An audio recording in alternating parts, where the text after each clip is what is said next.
अल्लाहुम्मा सल्लि अला सय्यिदिना मौलाना मुहम्मद व बारिक व सल्लिम या रब्बि सल्लि व सल्लिम दाइमन अबदा अला हबीबिका खैरुल खल्क़ि कुल्लिहिम व अला आलिहि व सहबिहि अजमाइन।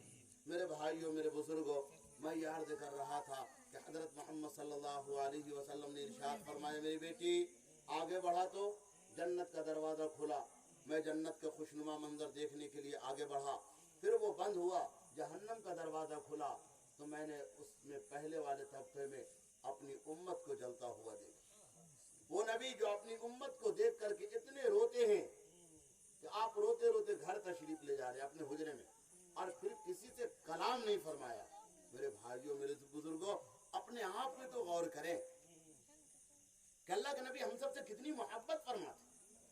फिर आगे क्या फरमाया, कुर्रतु ऐनी बिस्सलाह, मेरी आंखों की ठंडक नमाज में। तो हम लोग इरादा करें और कोशिश करें कि जो नबी हमारे गम में रोते थे और जिस नबी ने हमारे गम में अपने पेट के ऊपर पत्थर बांधा और कई कई महीने आपके घर में चूल्हा नहीं जला और आप आखिर वक्त में भी उम्मती उम्मती कहते रहे, हम लोग उस नबी की मोहब्बत में इंशाअल्लाह नमाज पढ़ेंगे। कहिए इंशाअल्लाह। देखिए, इरादा करना हम सबका काम है और पूरा करने वाली ज़ात। बुजुर्गों, आए दिन हम लोग देखते रहते हैं कि जिंदगी का कोई भरोसा नहीं है। वो जमाना अब गया। मेरी बात समझ रहे हैं? वो जमाना गया कि आदमी बूढ़ा होगा और बिस्तर पर पड़ेगा और फिर उसकी खिदमत की जाएगी और एक लंबा नहीं। अब तो देखिए कुछ ऐसी बीमारियां आ गई है सामने जिससे इंसान निकल ही नहीं पा रहा है।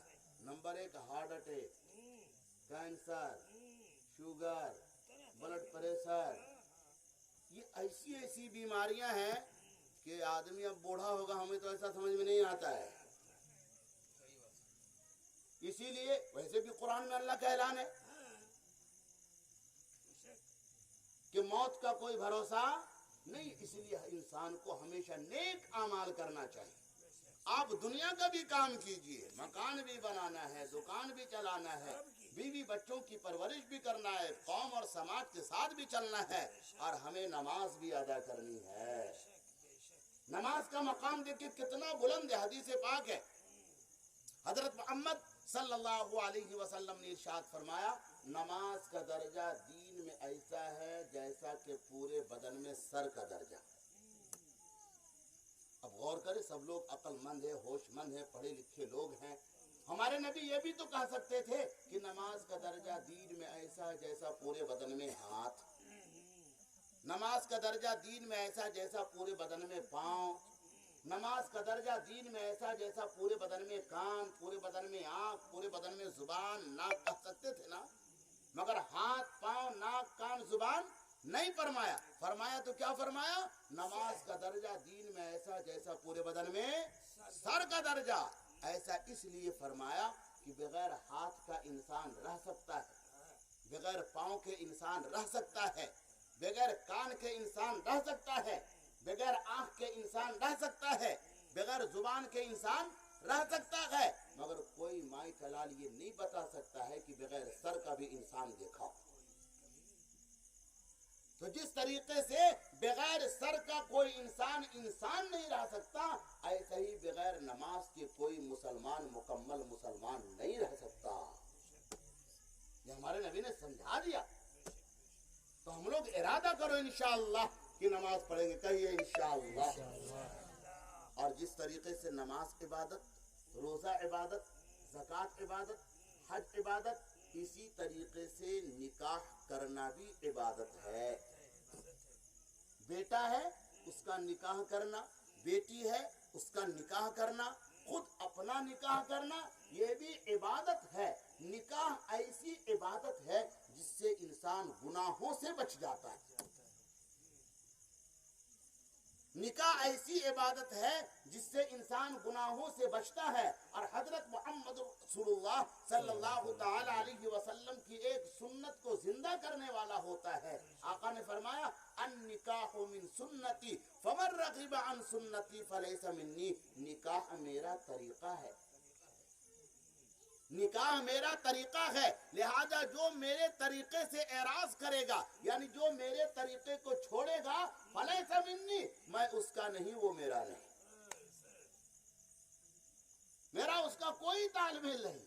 حضرت خواجہ معین الدین چشتی اجمیری رحمت اللہ علیہ ہندوستان تشریف لائے تو آپ نے دل میں ارادہ کر لیا کہ ہم شادی نہیں کریں گے۔ کیوں؟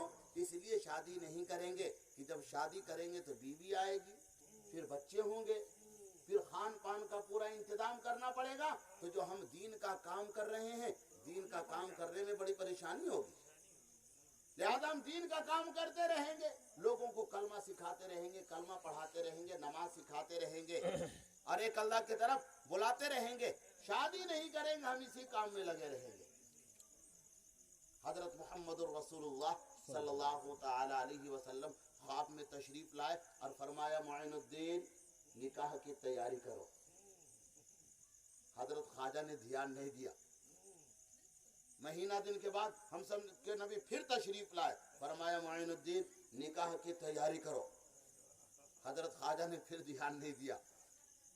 مہینہ دن کے بعد ہم سب کے نبی پھر خواب میں تشریف لائے اور ابر آپ نے ڈانٹ پلایا، فرمایا معین الدین نکاح کی تیاری کرو، میں بار بار تجھے کہہ رہا ہوں کہ نکاح کی تیاری کرو اور تم اس کے بارے میں فکر نہیں کرتے، کیا تم نے اپنے آپ کو بڑا ولی سمجھ رکھا ہے؟ اپنے آپ کو بڑا ولی سمجھ رکھا؟